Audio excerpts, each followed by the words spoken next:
Jamhuri ya Muungano wa Tanzania. Kwa majina naitwa Geoffrey Bernardine Muhando, diwani wa kata ya Iwungilo. Niko hapa kwa ajili ya kuwasilisha utekelezaji wa ilani ya Chama cha Mapinduzi kutoka mwaka 2020 hadi 2025.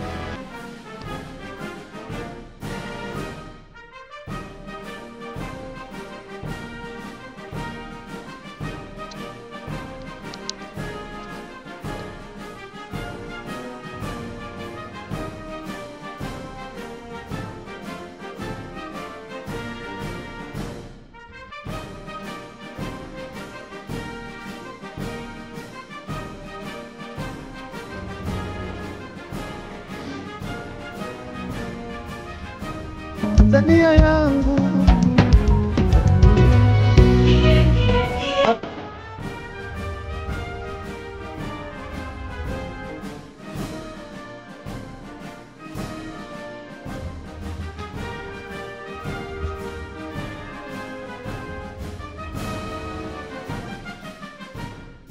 Hujambo na karibu.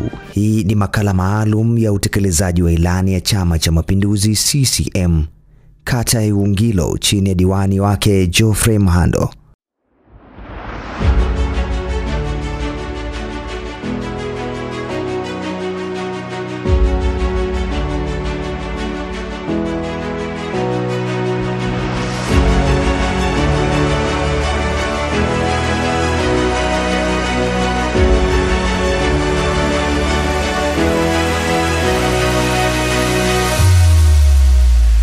Miaka mitano iliyopita, katika kata iliyojaa matumaini na changamoto nyingi, aliinuka kijana mwenye maono, aliapa kuwatumikia watu wake kwa moyo wake wote.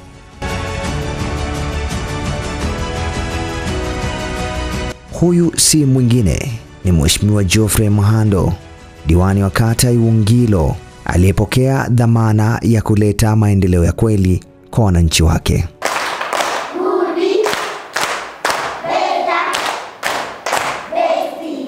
Katika kipindi cha miaka mitano, aliweka mbele ushirikiano, uwazi, uwajibikaji na kushirikisha wananchi kwenye maamuzi ya maendeleo. Hakika tunathamini sifa ya mafanikio.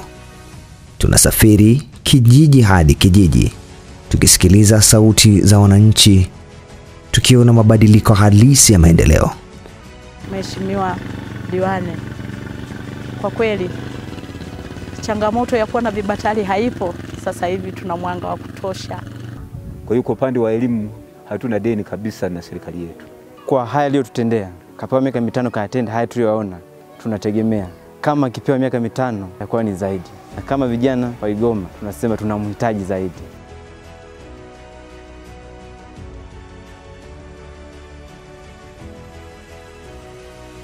Kata ya Iwungilo ina idadi ya wakazi 10,944, ikiwa ina jumla ya wanaume 5,514 na ikiwa na wanawake 5,529.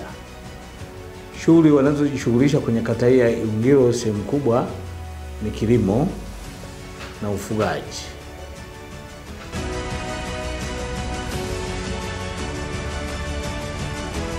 Kila jambo linalofanyika ni lazima umtangulize Mwenyezi Mungu, kama ilivyo kwa Geoffrey Muhando, diwani wa kata ya Iwungilo.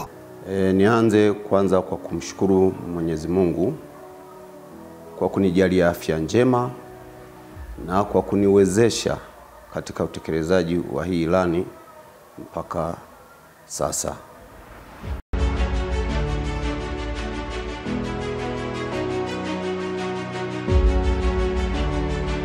Shukuru Mheshimiwa Rais, mwenyekiti wa Chama cha Mapinduzi mkoa wa Njombe, Mheshimiwa mwenyekiti wa Chama cha Mapinduzi wilaya, Mheshimiwa mbunge kwa kusimamia na kutuletea fedha kwa ajili ya utekelezaji wa hii ilani.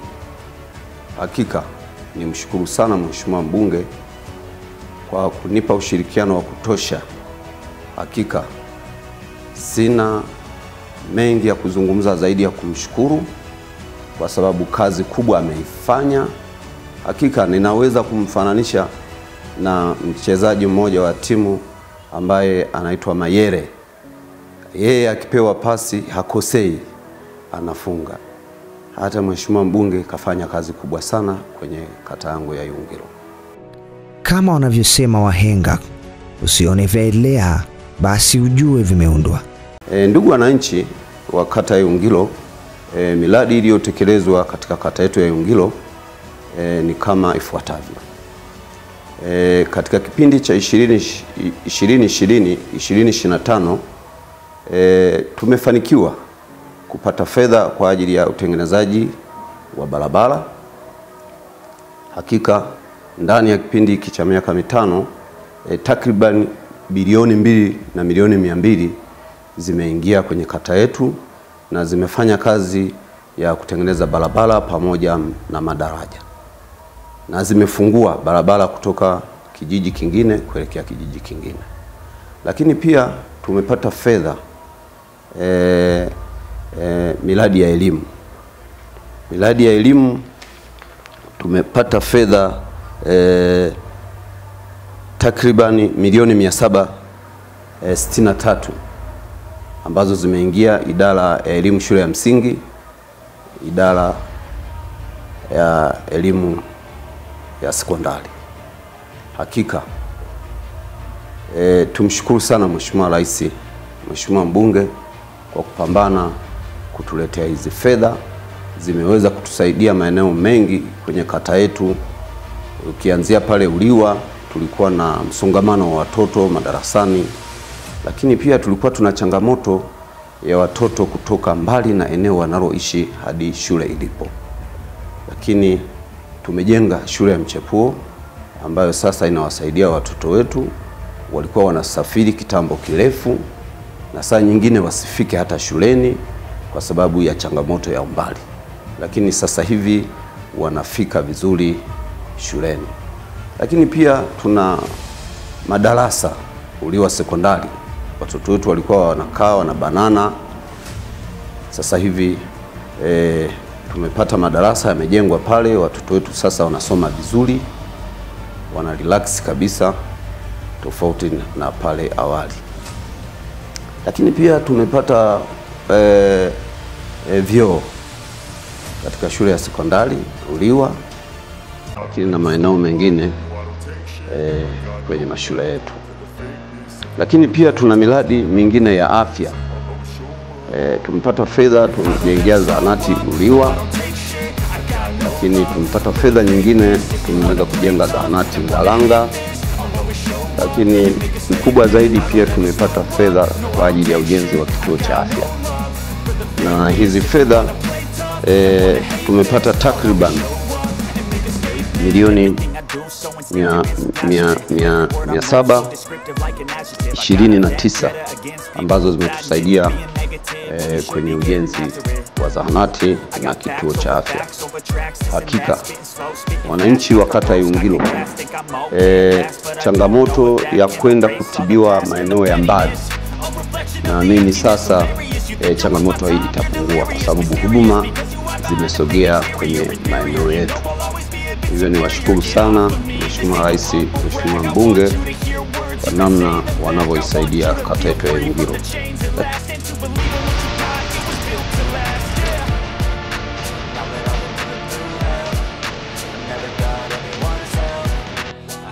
Na tukianzia katika sekta ya afya, katika sekta ambayo ni msingi wa maisha ya mwanadamu, kwa kipindi cha miaka mitano, zaidi ya shilingi milioni 729 chini ya diwani wa kata ya Iwungilo Geoffrey Muhando zimetekeleza miundombinu ya afya katika kata ya Iwungilo, kikiwemo kituo cha afya kipya, zahanati mpya kijiji cha Uliwa na zahanati mpya kijiji cha Ngalanga.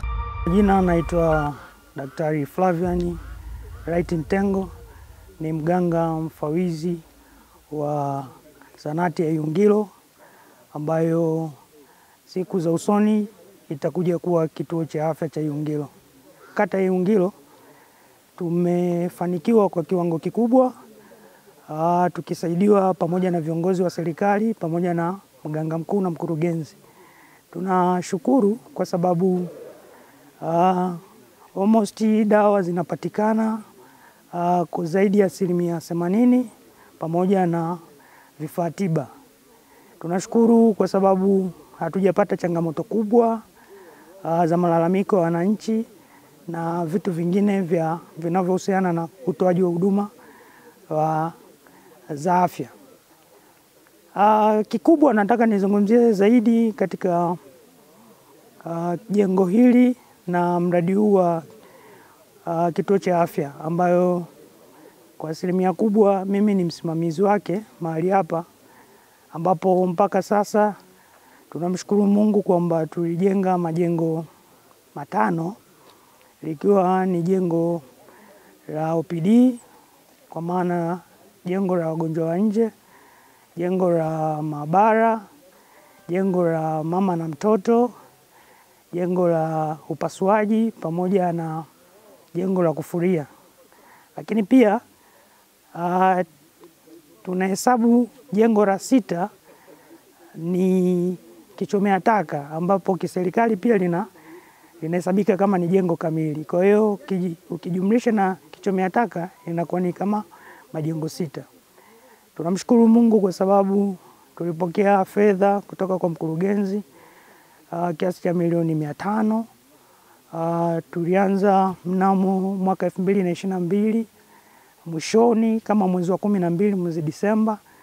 Kwa hiyo tunamshukuru Mungu kwa sababu sehemu tuliyofika sio mbaya, na tunamshukuru pia diwani pamoja na mkurugenzi kwa ushirikiano wao, kwa sababu ndani ya miezi michache ijayo, kama sio miwili au mmoja, tunaweza tukahamia kuanza kuoperate katika majengo haya ya kituo cha afya. Ndipo akaanza juhudi za kuhakikisha kila mwananchi anapata huduma bora za afya karibu na makazi yake. Katika kipindi hiki zahanati 3 mpya zimejengwa katika vijiji. Kituo cha afya cha Iwungilo kimekarabatiwa, kimeongezewa wodi ya wazazi, maabara na chumba cha upasuaji mdogo. Upatikanaji wa dawa umeongezeka kwa zaidi ya 70% ukilinganisha na mwaka 2019. Upatikanaji wa huduma za afya pamoja na dawa na vifaa tiba huko vizuri katika kata yetu ya Iwungilo, nikimaanisha kwamba ni zaidi ya 80% madawa pamoja na vifaa tiba vinapatikana. Lakini pia tutoe shukrani za kutosha kwa Mheshimiwa diwani akishirikiana na mganga mkuu pamoja na mkurugenzi, kwa sababu tumepokea awamu 2 ya vifaa vya mgao, vifaa tiba katika kituo cha afya cha Iwungilo. Tumepokea vifaa vingi vikiwemo vitanda, zikiwemo drip stand, yakiwemo mashuka, yakiwemo bedside lockers, vikipatikana pamoja na Doppler, vikipatikana ndani ya awamu 2 katika mwaka 2024. Lakini pia tumepokea taarifa kwamba tumetengewa kiasi cha shilingi milioni 50 ikiwa kama ni sehemu ya pesa zilizotengwa kwa ajili ya manunuzi ya vifaa tiba. Hivyo tunamshukuru sana Mheshimiwa Rais pamoja na mkurugenzi wa halmashauri mji Njombe pamoja na mganga mkuu. Niwahakikishie kwamba swala la upatikanaji wa vifaa tiba pamoja na madawa katika kata yetu upo kwa 100% kubwa, nikimaanisha kwamba ni zaidi ya 80%. Huduma kwa mama na mtoto imepewa kipaumbele. Vifo vya uzazi vimepungua. Watoto wachanga wanazaliwa salama wakiwa na uzito wa kutosha na uangalizi wa karibu. Jina naitwa Nuriat Swaleh Hussein, ni muuguzi katika kituo hiki cha Igoma. Kwa kiujumla huduma zinazohusu mama na mtoto tumejitahidi kuelimisha na tumejitahidi kuboresha, tofauti na kipindi cha nyuma. Mfano mama wanaokuja kujifungulia katika vituo vya huduma zilikuwa kidogo haziko vizuri, lakini kwa sasa hivi tumejitahidi. Wamama wanajifungulia katika zahanati yetu na wanaanza kliniki ya ujauzito kwa wakati sahihi, na ufuatiliaji wa chanjo hizo za watoto wanazizingatia kupitia elimu tuliyowapatia. Majina naitwa Kalista Ignas Ngunangwa. Kwa kweli kwa uhalisia kwenye pande ya huduma ya afya, kwa kweli tunashukuru sana kwa kusogezewa vituo vya afya, na pia hata wahudumu kutuongezea wanaoweza kutusaidia sisi wamama kuweza kupata huduma kwa muda mwafaka na familia zetu. Jina naitwa Joyce Gregory Nyoni. Akina mama tulikuwa tunatumia gharama kwenda kituo cha mbali cha Uwemba, lakini mpaka sasa akina mama tunahudumiwa hapa hapa. Kwa hiyo tunamshukuru sana Mheshimiwa Rais wetu Mama Samia Hassan Suluhu kwa kutuona sisi wanawake. Na tukiendelea katika sekta ya elimu, kwa kipindi cha miaka 5 sekta ya elimu imekuwa ikipiga hatua kubwa sana, ambapo zaidi ya shilingi milioni 763 zimetumika katika ujenzi wa madarasa, vyoo na nyumba za walimu katika shule za msingi na sekondari, pamoja na upatikanaji wa madawati kwa 100% kwa wanafunzi wote, kama anavyobainisha afisa elimu wa kata ya Iwungilo. Kwa majina naitwa Godfrey Mbwilinge, afisa elimu kata wa kata ya Iwungilo. Kipekee tuseme kata ya Iwungilo imekuwa na mabadiliko makubwa kuanzia mwaka 2020 hadi 2025. Tukianza na eneo la miundombinu kwa vijiji vyote 4 vya kata yetu. Kianzia kijiji cha Igoma wamefanikiwa kupata mradi wa madarasa 2 ya awali na ofisi 2 kwa jumla ya shilingi milioni 31,250,000 ambayo mpaka sasa yamekamilika. Tukienda kijiji cha Uliwa wamefanikiwa kupata msaada wa kujengewa shule mpya ambayo ina gharimu jumla shilingi milioni 347,500,000. Na pia katika kijiji cha Uliwa, kwa sababu ana shule ya sekondari Uliwa, tumefanikiwa kujengewa madarasa, jumla ni madarasa 7. Tulijengewa madarasa 3 mwaka wa kwanza yaliyogharimu milioni 60. Tukaja tukaongezewa darasa 1 ambalo liligharimu milioni 20. Na kwa mwaka wa fedha unaoelekea ukingoni tumepokea madarasa mengine 3 yaliyogharimu milioni 75. Lakini pia tumepokea vyoo kwa wasichana ambavyo vimegharimu takriban milioni 14. Na kwa kijiji cha Ngalanga mpaka sasa tuna madarasa 3 na ofisi 1 ya mwalimu ambao mpaka hatua ilipofikia vimegharimu milioni 18, na tunategemea kupokea milioni 37,500,000 kwa ajili ya ukamilishaji wa madarasa hayo na ofisi. Hivi vyote ni kwa juhudi ya Mheshimiwa Diwani, Mheshimiwa Mhando.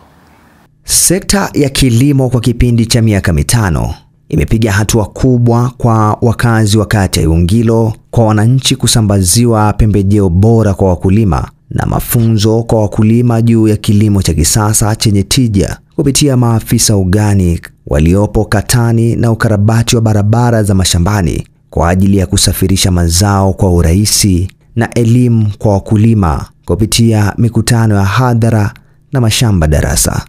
Kwa majina mimi naitwa Onesimo Kamonga, afisa kilimo wa kata ya Iwungilo. Tuongelee katika kipindi hiki kifupi cha miaka 5 ya maendeleo kwenye kata yetu. Kawaida tuna ushirikiano, kwanza kutoa elimu ya wakulima.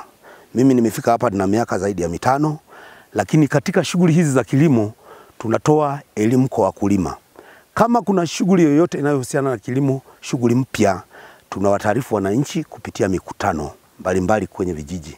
Kata yangu mimi ina vijiji 4. Kwa hiyo pale kwenye vijiji tunatoa sera zinazohusiana na masuala ya kilimo. Hivyo wale wakulima ambao watakuwa tayari kuitikia, tunakaa nao, tunatengeneza vikundi. Kwa mfano, hivi karibuni tulikuwa tunakusanya majina ya wakulima wanaotaka kujiunga kwenye vikundi ili kusudi wapate 10% ya mikopo ya serikali. Hivyo tumefanya kwa kila kijiji. Awamu ya kwanza tayari kuna mamilioni wamechukua wakulima, na hivi sasa hivi wanapanda mazao ya viazi kwa ajili ya kujikwamua kiuchumi.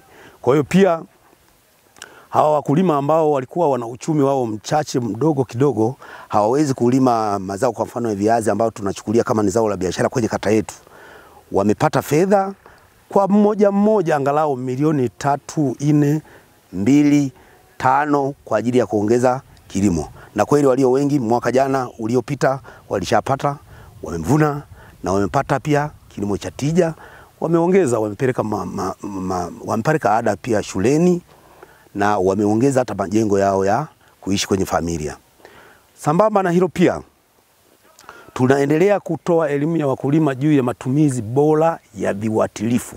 Viuatilifu ni mojawapo ya pembejeo ambazo zinamfanya mkulima apambane na changamoto mbalimbali zinazotoka kwenye sekta ya kilimo, hususan hasa shamba, ikiwa ni matumizi sahihi ya mbolea, matumizi sahihi ya madawa. Madawa haya ndio wanataja kwa madawa ya kilimo, lakini madawa hasa kwa jina mahususi, dawa zinazohusiana na kilimo vinaitwa viuatilifu. Kwa hiyo matumizi sahihi ya viuatilifu na matumizi sahihi ya mbolea na pamoja na madawa mengine, kwa kuwa viuatilifu vinaingia kwenye mmea vikiwa vina kipimo. Kwa mfano, unaambiwa inatakiwa labda utumie dawa Sinokuloni kwa ajili ya kuangamiza wadudu. Tunawaelekeza wananchi, Sinokuloni tumia angalau mils 2 kwenye lita 1 ya maji au mils 3 kwenye lita 1 ya maji. Hiyo itategemeana na wadudu namna gani wameathiri mmea. Kwa hiyo tukiwa pamoja na waheshimiwa wakishakuwa wametengeneza mikutano kwenye vijiji, hizi ndizo elimu ambazo tunawapa wakulima kwamba tuendelee kupambana, tutumie mbolea bora, namna gani ya kiwango cha mbolea itumike, na ni muda upi mbolea inatakiwa itumike pale shambani, na kiwango halisi cha mbolea katika ule mmea ambao inatakiwa iweke. Hivyo ndio vitu ambavyo tunazingatia sana kwa ajili ya kutoa elimu kwa wakulima ili waongeze kipato, angalau waongeze kilimo chenye tija kwenye mazingira yetu haya ya kata ya Iyungi. Naishukuru sana serikali yetu kuanzia kwa mheshimiwa diwani wetu Bwana Geoffrey Muhando. Pia nimshukuru mheshimiwa wetu Bwana Deo Mwanyika ambaye ndio mbunge wetu kwenye eneo letu, lakini pia ni heshimu sana serikali yetu ya mheshimiwa Rais wa Jamhuri ya Muungano wa Tanzania Dr. Samia Suluhu Hassan, ambaye amekubali kuona changamoto ya wakulima wenye kipato cha chini hawa na wakulima wote ambao wanapambana na kilimo, kutoa mbolea ya ruzuku. Kwa kweli katika mazingira ambayo mimi nimeishi kama mwanashamba kwa muda mingi, nimeitumikia serikali, hapa nimeona ndio mahala ambapo pana umuhimu na ni mahala ambapo pana msingi. Na chachu hii imemfikia kila mkulima, kwa sababu kwenye eneo langu kwa sasa nimesajili wakulima wanaonufaika na mbolea za ruzuku 4780. Hizi ni data za mwaka jana. Achana na hivi sasa tumepewa hivi vishikwambi kwa ajili ya kumsajili mkulima moja kwa moja kwenye mfumo. Ndani ya dakika 15 mkulima anakuwa amepata namba yake ya ruzuku. Kwa hiyo kuna taarifa hizi ziko mbili ambacho kishikwambi tumepewa na serikali. Tunahuisha wale wakulima ambao wanahitaji kuongeza au wamemaliza ruzuku kwenye ruzuku yao, lakini pia cha pili tunasajili wakulima wapya waingie kwenye mfuko wa unufaikaji wa pembejeo. Kwa hiyo hili swala kwenye kata yangu hii limekuwa ni la msingi, kwa sababu kila mkulima ana uhitaji wa mbolea. Na ukizingatia kwetu huku sisi mwaka mzima tunazalisha viazi. Tuna viazi vinavyopandwa wakati wa mvua, tuna viazi tunapanda mwezi wa 10, kuna viazi vinapandwa mwezi wa 3, na kuna viazi vya kumwagilia kwa jina la maeneo yetu kinaitwa kipalila. Kwa hiyo hizi mbolea zikimfikia kila mkulima na wakulima hawa wanaongeza tija. Kwa hiyo mimi nasema binafsi sikuwahi kuona kitu cha aina hii. Kwa hii swala linalohusiana na mbolea za ruzuku kimewainua sana wakulima, wameongeza kipato na hivyo wamekuwa na kilimo chenye tija. Wameongeza uzalishaji, maana mwanzoni baada mbolea zilikuwa za gharama sana, zilifika 120,000, 100,000 mpaka na 50. Sasa hivi mkulima ananunua mbolea kuanzia 75,000 kushuka chini. Mbolea ya juu ni 75,000, 74. Kwa hiyo sasa wakulima wote wamejiingiza kwenye ajira hii ya kilimo cha viazi. na serikali inapata mapato, wakulima wameongeza vipato, badala ya kwenye eka moja kupata tani 5, 4, sasa hivi mkulima mmoja kwenye eka moja anavuna mpaka tani 10, yani viroba 100, mpaka kuanzia viroba 70 mpaka viroba 120. Kwa hiyo sasa serikali inapata mapato, wakulima wanainua uchumi kwenye mazingira yao, wanapeleka watoto shuleni, wanajenga majengo mazuri, wanaweza wakajitibu wenyewe na maeneo mengine pia ya shughuli za kimaendeleo. Kipindi kijacho kwa kweli diwani, kwa kuwa tumeshirikiana katika mambo mengi sana, na bahati nzuri mheshimiwa diwani wangu mimi huyu akishakuwa na mkutano mahala popote lazima anipigie simu, kwa sababu tunaamini kwamba pale kwenye mkutano ninako kwenda lazima wale wote anaoongea nao ni wadau wa kilimo. Ni wadau wa kilimo.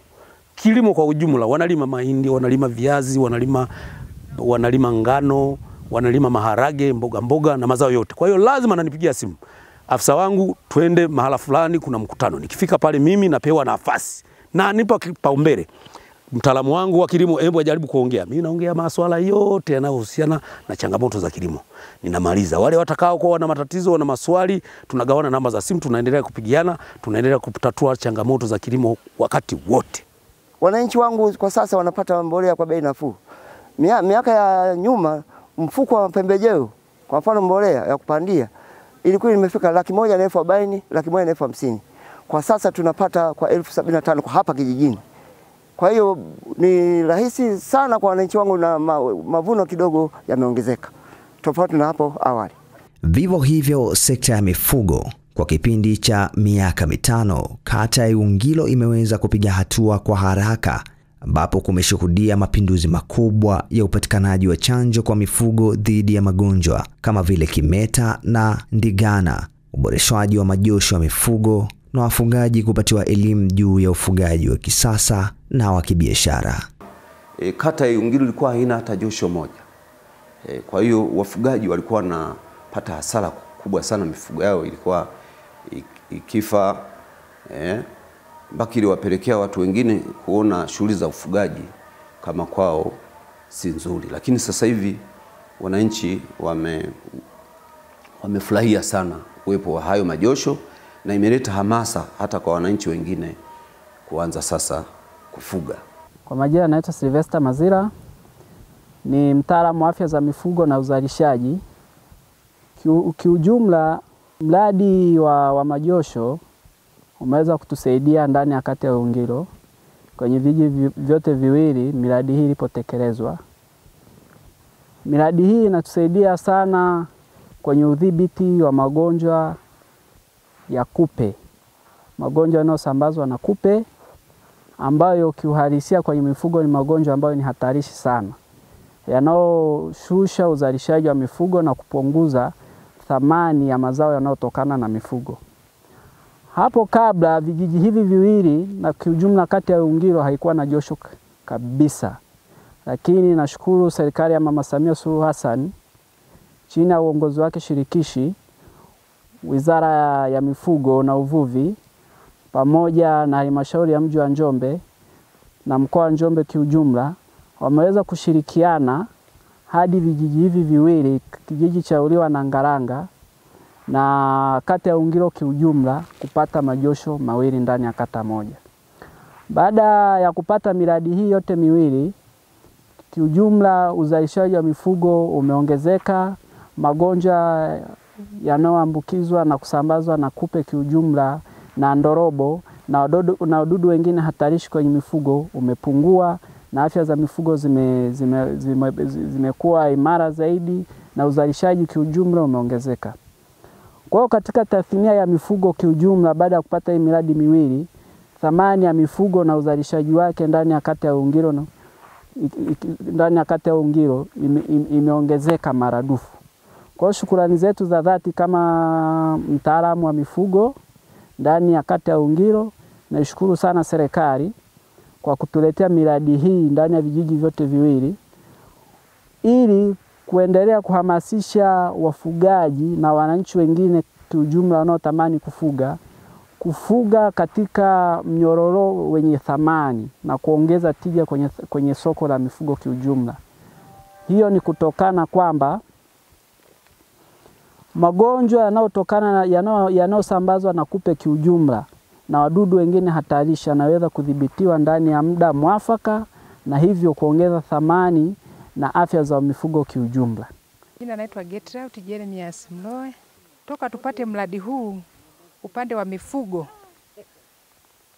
kwa kweli inaendelea vizuri, maana kulikuwa kuna changamoto ya kufa ng'ombe zenyewe na vitoto. Kwa hiyo kwa saa hizi hilo zoezi halipo. Kwa hiyo kwa upande wa mifugo tunaendelea vizuri. Hali ilikuwa ni kununua madawa huko na huku tunatibu, lakini ng'ombe zilikuwa zinaendelea kufa. Lakini kwa sasa kwa kweli tunaendelea vizuri. Mifugo yetu inaendelea vizuri. Haijawahi tokea hapo mfugo umekufa kwa sababu huduma ya josho imeshafika katika kata hii. Mimi naitwa Titus Kaspari Mlelwa. Ni katibu wa josho hili. Kipindi cha nyuma kwa kweli tulikuwa tunafuga ng'ombe kwa taabu sana. Ng'ombe walikuwa wanakufa, vindama vilikuwa vinakufa. Tushukuru rais, Mheshimiwa Rais, mbunge, diwani kutupambania au kutupigania tukapata hili josho. Kwa sasa hivi tulikuwa na ng'ombe kabla tunaanza hizi ng'ombe tunafuga tulikuwa na ng'ombe kama 450. Lakini kwa sasa hizi tunaelekea kwenye ng'ombe 530. Kwa hiyo tunashukuru sana rais pamoja mbunge pamoja na diwani. Kwa majina naitwa Frank Marcelino, ni mkazi wa kata ya Iwungilo. Upi mradi wa josho umetusaidia mambo mengi sana. Moja, huduma za nyama kwanza, kwa sababu nyama awali ilikuwa kilo 15,000, 17 na kuendelea, ila kwa sasa imeshuka hadi 10,000. Kwa hiyo kwa hapo nimpongeze tu Rais wa Jamhuri ya Muungano wa Tanzania Mama Samia Suluhu Hassan pamoja na mbunge wetu Deo Mwanyika pamoja na diwani kwa kutupambania hadi kufikia hapa. Kubwa kuliko sisi vijana tulikuwa tunakimbia sana kwenye sekta ya mifugo. Kupitia Mama Samia Suluhu Hassan ametuongezea mabwana mifugo. Angalau kwa sasa wanahudumia vijiji 2 katika kata nzima. Kwa kipindi cha miaka 5, sekta ya maji imeweza kupiga hatua kubwa sana. Wananchi wa kata ya Iwungilo kupata maji safi ukilinganisha na kipindi cha miaka 5 iliyopita. Kumeweza kuboreshwa miundombinu mbalimbali ya maji, hususan kijiji cha Uliwa na Iwungilo, ambapo kumeweza kupunguza kwa kiasi kikubwa tatizo la uhaba wa maji safi na salama, pamoja na usimamizi madhubuti wa miradi ya maji kupitia kamati za watumia maji. Huduma ya maji nikizungumzia Kisangula, nikizungumzia Uliwa, huduma hizi zilikuwa hazipo. Wananchi walikuwa wanapata shida sana kwenye swala la maji, lakini sasa hivi huduma hii ipo. Naitwa Veridiana Laurenti Nyongole, natoka kijiji cha Uliwa. Kwa kweli huko nyuma changamoto zilizokuwa tunakutana nazo hususan kwenye maji. Kweli maji tulikuwa tunatoka shambani tunafika nyumbani nimechoka, saa nyingine nalala bila kuoga kwa sababu ya shida ya maji. Maji yenyewe tulikuwa tunachota umbali wa kilomita 3. Kufika nayo nyumbani nimechoka, saa nyingine nimetenga sufuria. Yaani uwezekano wa kusema nikafike mtoni nirudi, nitakuja kuona chombo bado kina chungwa bado kinaiva na kuja kuona maji yamekata. Kwa hiyo kwa saa hizi tunamshukuru Mheshimiwa Mama Samia Suluhu, mbunge wetu wa Njombe Kusini Deo Mwanyika na Mheshimiwa diwani. Kwa kweli wanatupambania sana hata sisi wa mama kututua ndoo kichwani. Tunawashukuru sana. Majina naitwa Benjamin Runaniro Mkuru. Hali ya upatikanaji wa maji katika eneo hili si mbaya sana kwa sababu miundombinu tumejaribu kufanya utafiti na kuirekebisha, tunatafuta mafundi wanatufanyia hizo kazi. Katika sekta ya nishati na mawasiliano, ilikuwa ni ndoto kubwa kwa wananchi wa kata ya Iwungilo kuwa na umeme na mtandao wa simu ambao utasaidia kurahisisha mawasiliano. Lakini kwa kipindi cha miaka 5 diwani ameweza kupiga hatua kubwa kwa wananchi wa kata ya Iwungilo, ambapo kwa sasa mambo yamekuwa kama Ulaya. Katika kijiji cha Uliwa kulikuwa hakuna mawasiliano. Kwa ujumla kata ya Iwungilo ukizungumzia mtandao tuseme wa Voda ulikuwa haupatikani. Kwa hiyo sasa hivi serikali imejenga mnara unawahudumia maeneo mengi, na huo mnara umeenda mbali zaidi. Hata wenzetu wa vijiji vya jirani kama Utengule, Igola, uko Miva, na wenzetu tunaopakana Ludewa. Sasa hivi wananufaika na hiyo huduma ya mnara. Kwa jina naitwa Marcelo Fabian Mfuse. Kwanza kabisa namshukuru Rais Samia Suluhu pamoja na mbunge wetu Deo Mwanyika na diwani wetu Geoffrey Muhando kwa kazi ambazo wamezifanya. Kwa sababu sisi hapa tuna miaka mingi hatuna umeme, lakini ilipofika miaka 5 mpaka sasa ninavyozungumza tuna umeme ambao hausumbui na uko vizuri na tuna mafanikio makubwa, na saizi watu wameongeza vitu vingi sana. Awali ilikuwa kwa kweli kama mnavyojua ni kutumia sola zenyewe zikifika mvua ikinyesha umeme unakuwa haupo. Kwa hiyo saizi umeme waliotuletea ni umeme ambao unatusaidia kwa 100%. Kwa majina naitwa Emilio Mtewele, mkazi wa kijiji hiki hapa. Nipende kuzungumza mawasiliano yaliyokuwepo awali yalikuwa ni mawasiliano magumu sana kwa kijiji hiki cha Uliwa. Nikuhakikishie ndugu mwandishi, tulikuwa tuna miti tunaondoka mazingira haya hapa tunapandisha kule juu, tunapandisha milimani, tunapandisha kwenye miti. Mbaya zaidi kuna wanawake ambao walikuwa wanashindwa kupandisha juu ya miti. Lakini jambo lililopo saizi limekuwa vitu viwili tofauti. Ukijaribu kuangalia saizi mtu unawasiliana nyumbani, mawasiliano yalikuwa yamekaa vizuri, safi kabisa, hayana shida yoyote. Juu ya mawasiliano yalikuwa ni magumu sana. Yalikuwa magumu sana mawasiliano. Lakini saizi ukishuka mabondeni upo na ukiangalia mandhari ya mji wa Uliwa, unaona ni mji wa milima na mabonde. Lakini jaribu kuangalia saizi hata nikishuka bondeni humo kwa ajili ya shughuli za kilimo, bado mawasiliano yamekaa vizuri sana ndugu mwandishi. Kwa kipindi cha miaka 5 ya diwani Geoffrey Muhando katika kata ya Iwungilo, jumla ya vikundi 27 vya wanawake, vijana na walemavu wameweza kunufaika na mikopo ya 10% iliyotolewa na halmashauri ya mji wa Njombe, ambapo kwa kipindi cha miaka 5 jumla ya shilingi milioni 327,774,000 zimetolewa na kuwasaidia wanawake, vijana na walemavu katika kata hiyo, ambapo wameweza kunufaika na mikopo hiyo. Majina anaitwa Charles Moshi, ni afisa maendeleo ya jamii kata ya Iwungilo. Kipindi cha miaka 5 kuanzia 2020 mpaka 2025 kwa kata ya Iwungilo, halmashauri ya mji Njombe imefanikiwa kutoa mikopo ya kina mama, vijana na watu wenye ulemavu kuanzia mwaka 2020 mpaka 2025 kwa mchanganuo ufuatao. Kwa kipindi cha mwaka 2020 jumla ya vikundi 6 viliweza kukopeshwa jumla shilingi milioni 61, na kipindi cha mwaka 2021-22 jumla ya vikundi 9 viliweza kukopeshwa kiasi cha shilingi milioni 75,100,000. Kwa kipindi cha mwaka 2024-2025 kwa kata ya Iwungilo iliweza kukopeshwa jumla ya shilingi milioni 191,674,000. Hivyo kwa jumla kuu kwa kipindi cha miaka 5 yote hii kwa kata ya Iwungilo imeweza kukopeshwa na halmashauri ya mji Njombe kiasi cha shilingi milioni 327,774,000. Hivyo kwa upande wa kata ya Iwungilo vikundi ambavyo vimeshanufaika na mikopo hii ni vikundi 28. Katika vikundi hivyo vikundi 22 ni vikundi vya wanawake na vikundi 6 ni vikundi vya vijana. Kwa kupitia sekta ya kilimo ambayo ndio shughuli kuu ya uchumi kwa kata ya Iwungilo, tumefanikiwa kuinua vijana kwa kuwa vijana waliweza kufanya shughuli za kilimo, lakini pia iliweza kuleta tija kwa kuwa fedha hizi zilikuwa na mzunguko mkubwa kwa kata ya Iwungilo. Nikimaanisha kwamba fedha hizi hazikwenda tu kwenye kilimo moja kwa moja, lakini pia zilienda kwenye kunufaisha wafanyakazi wanaofanya kazi kwenye mashamba, lakini pia wafanyabiashara mbalimbali wa pembejeo, vyakula, usafirishaji na biashara nyingine. Hivyo vijana walinufaika kwa kikubwa kupitia mikopo iliyotolewa. Kwa jina naitwa Pascalina Wende ni Mdendemi. Sisi kwa kweli upande wa wanawake tunamshukuru sana Mama Samia na mbunge wetu Deo Mwanyika na diwani wetu Muhando. Kwa kweli wametufanyia vitu vikubwa. Wanawake tumepata mikopo kwa wakati na imetusaidia kupeleka watoto shuleni na kufanya mambo mengine ya jamii inayotuzunguka. Mabadiliko kwa kweli tumeyaona kwa sababu tukipewa taarifa kwamba tuje tuunganike wote, tujaze fomu, tunajaza fomu, tunapata mikopo kwa kweli kwa wakati. Na tulipata wasaa wa kukutana na wenye viti wa vijiji vyote vya kata ya Iwungilo, na hapa wakatueleza namna miradi ambayo imetekelezwa inavyonufaisha wananchi wao. Kwa jina naitwa Joseph Bernard Miamba, mwenyekiti wa serikali ya kijiji Iwungilo. Napenda kutoa shukrani kwa serikali ya Chama cha Mapinduzi. Kwa napenda kushukuru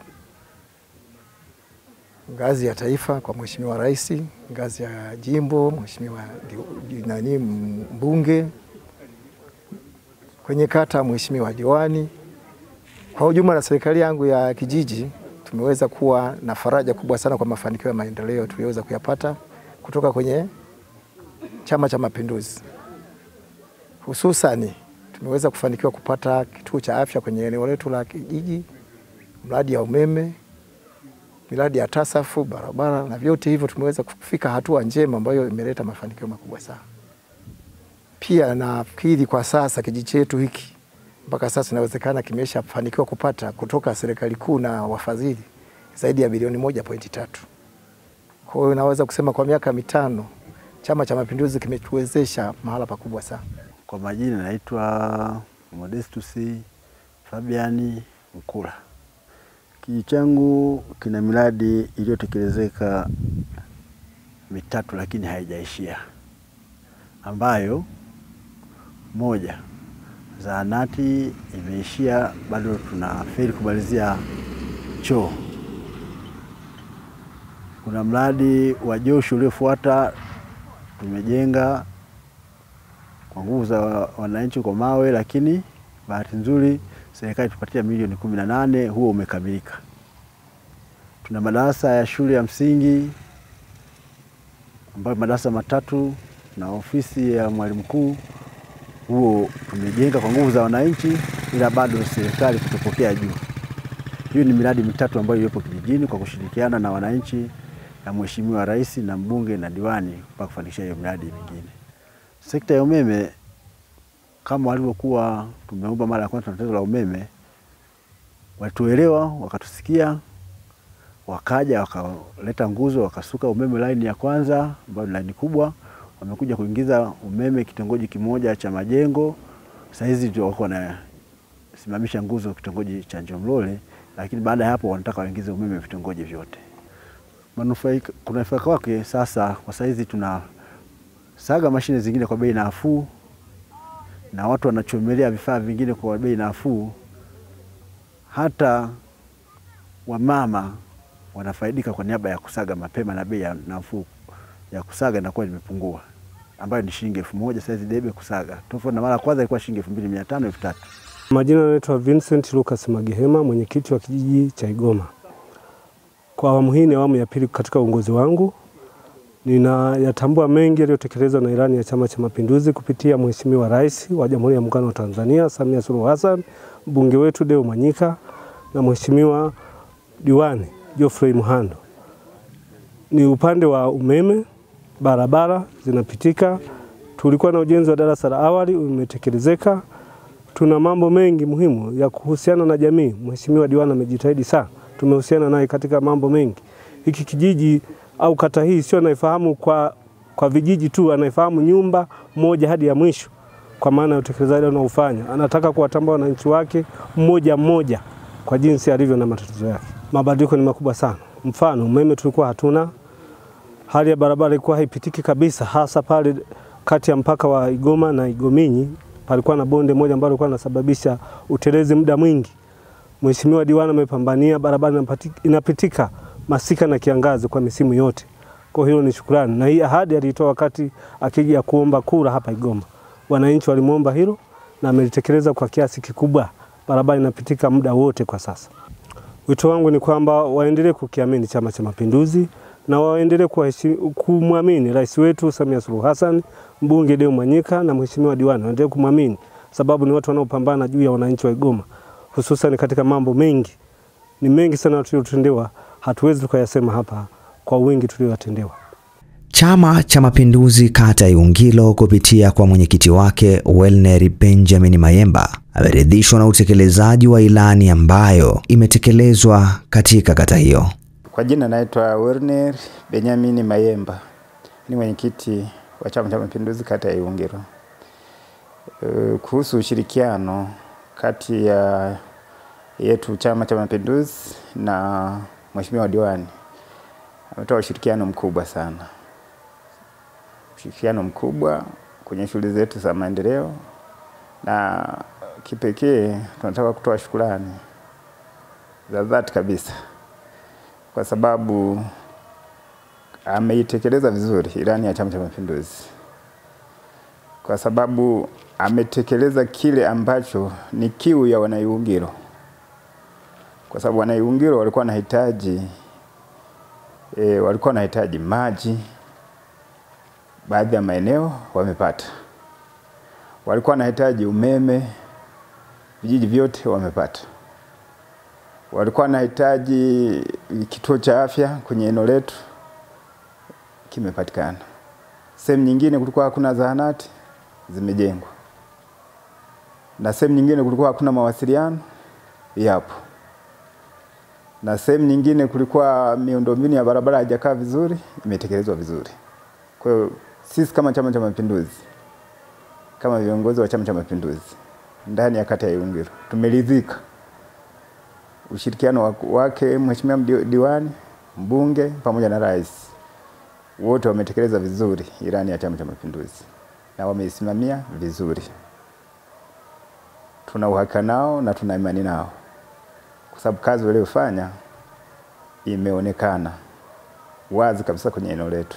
Kwa kipindi hiki cha miaka 5, mbunge na diwani 5 tena ndio ahadi yetu, na tutatengeneza ushirikiano mzuri kama tulivyotengeneza ushirikiano kwa miaka 5 iliyopita.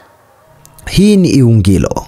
Ilikuwa si rahisi. Hii ni miaka 5 mabadiliko. Kwa kipindi cha miaka 5, Mheshimiwa Geoffrey Muhando ameonyesha uongozi wa mfano kwa kushirikiana na wananchi katika kuleta maendeleo ya kweli. Kata ya Iwungilo sasa imepiga hatua kubwa katika sekta muhimu zinazogusa maisha ya kila siku ya wananchi. Hili ni jambo la kujivunia na linahitaji kuendelezwa kwa nguvu zaidi katika miaka ijayo. Sababu kuu iliyonifanya niende kata ya Iwungilo ni kuona ukosefu wa maendeleo ambayo wananchi wa kata ya Iwungilo walikuwa nayo kwenye maeneo yafuatayo.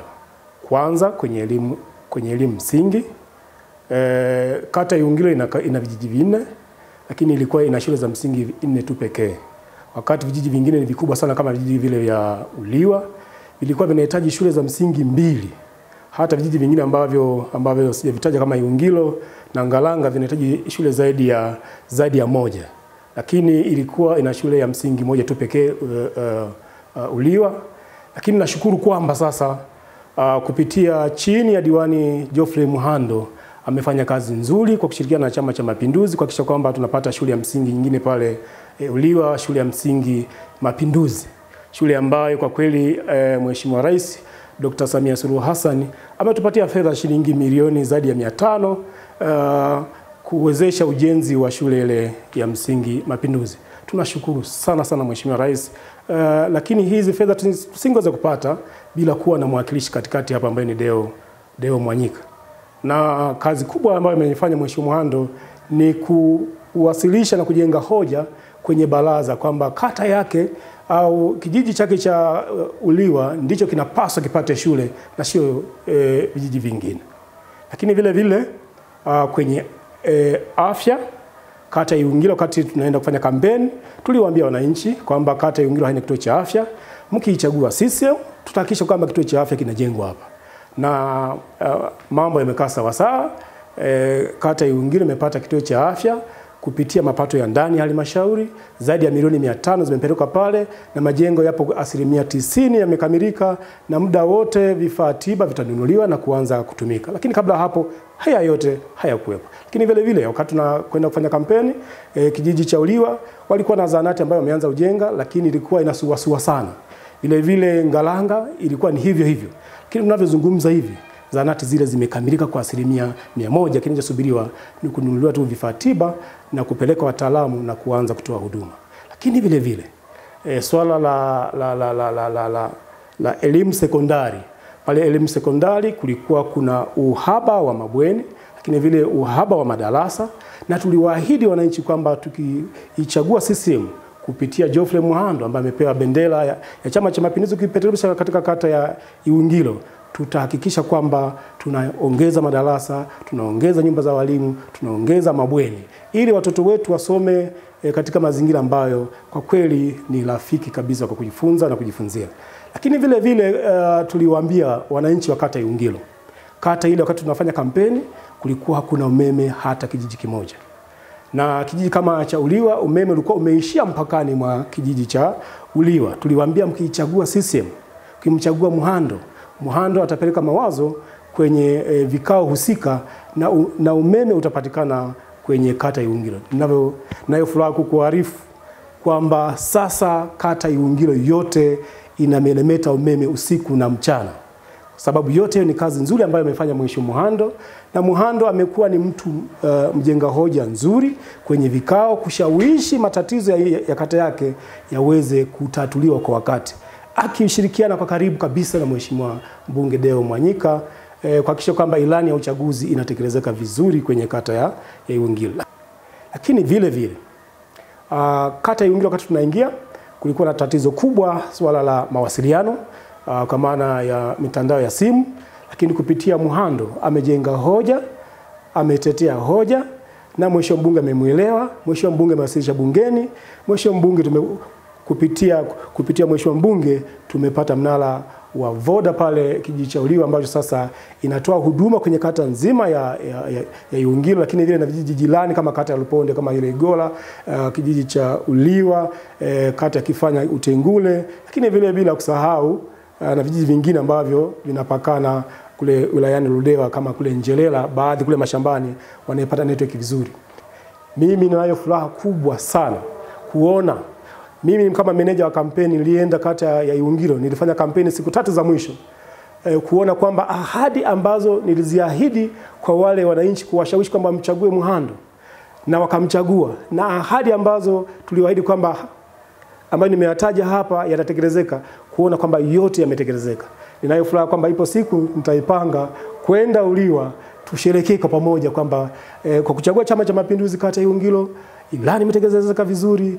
Basi nitaenda kuomba tena waendelee kuichagua Chama cha Mapinduzi kwa maana kumchagua diwani wa CCM, mbunge wa CCM na rais wa CCM Dr. Samia Suluhu Hassan ambaye ndiye mgombea wetu, ameshapitishwa tayari na mkutano mkuu wa CCM taifa.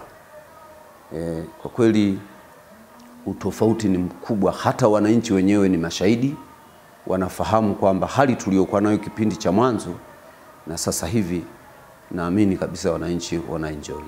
Hakika kata ya Iwungilo kwa kweli tumepiga hatua kubwa sana katika utekelezaji wa ilani ya Chama cha Mapinduzi. Lakini niwashukuru pia wataalamu ngazi ya kata, afisa elimu kata, mtendaji kata, pale nina polisi kata ambaye mlinzi wa amani, lakini pia nina afisa kilimo, afisa maendeleo kata, afisa mifugo, wataalamu wote ambao wako kwenye kata yangu. Niwashukuru sana kwa kunipa ushirikiano mzuri ambao umetuwezesha kufanikiwa katika hatua hizi zote za kupata maendeleo.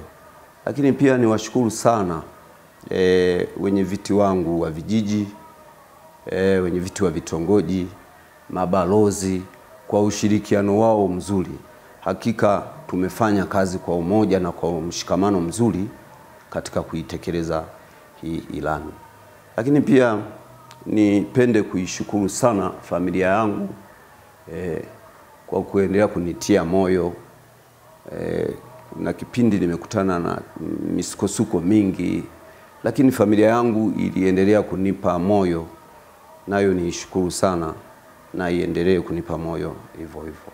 Ama kweli ilani ya Chama cha Mapinduzi imetekelezwa na imetekelezeka. Rai kubwa ni kuilinda miradi iliyotekelezwa kwa vizazi vijavyo.